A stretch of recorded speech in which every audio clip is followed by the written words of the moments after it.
So today I want to speak about the Rainbow Covenant. In Ephesians 2:12 it says there's no hope without the covenants of promise.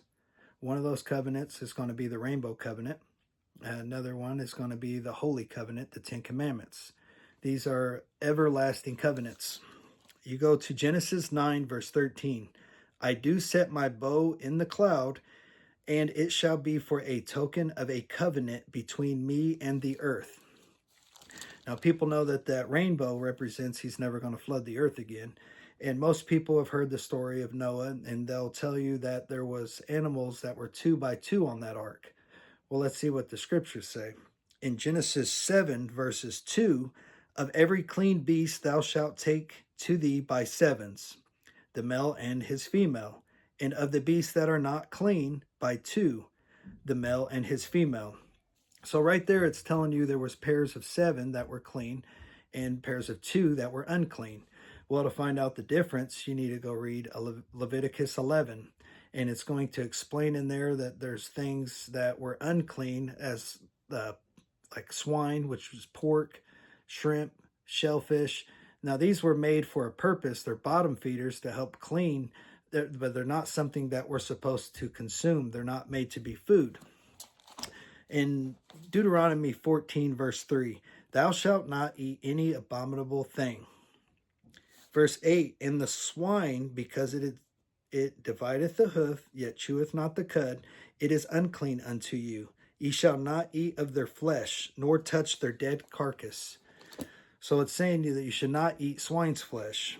And it repeats this again, Isaiah 65, verse 4.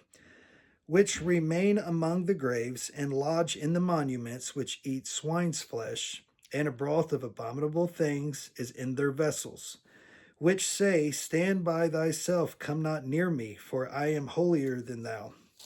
These are a smoke in my nose, a fire that burneth all the day. So to eat these abominations, to eat these things that Jehovah never made to be food for you, is a smoke in his nose. Now, Isaiah 66:17, they that sanctify themselves and purify themselves in the gardens behind one tree in the midst, eating swine's flesh, and the abomination, and the mouse shall be consumed together, saith the Lord.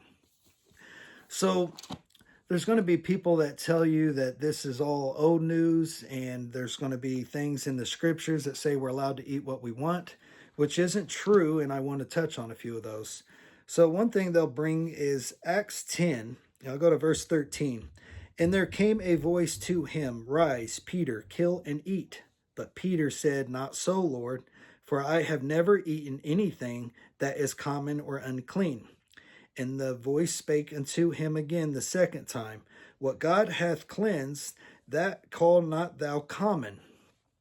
So they think that that's a free pass to eat whatever you want. But you need to read the context. You read through and you go to verse 28. And he said unto them, ye know how that it is an unlawful thing for a man that is a Jew to keep company, or to come unto one of another nation. But God has showed me that I should not call any man common or unclean. So this chapter is speaking about not calling another man common or unclean. It's not talking about food.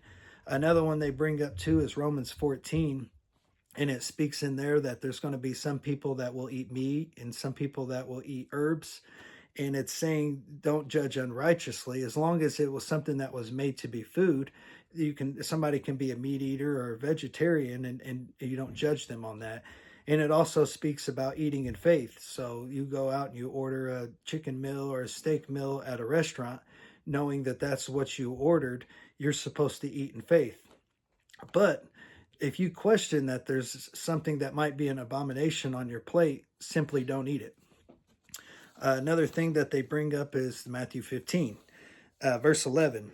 It's not that which goeth into the mouth that defileth a man, but that which cometh out of the mouth, that this defileth a man. So they use that as another pass that I can eat what I want. Well, don't be lazy. Read through the whole context. At the beginning, Yeshua's going to the synagogues, and the Pharisees came out to him, and they're snitching, and they're saying, hey, there's these people in here, and they're not washing their hands before they eat the bread. So what does he do? He calls him a hypocrite. And he goes through and he's naming off these 10 commandments. And he's basically explaining to him, this is what your focus should be on. And in verse 20, he says, these are the things which defileth a man, but to eat with unwashen hands defileth not a man. There's a similar message in Mark 7, and the same thing, he's calling them hypocrites. And what people don't understand is they're taking things literal when you don't understand the meaning of it.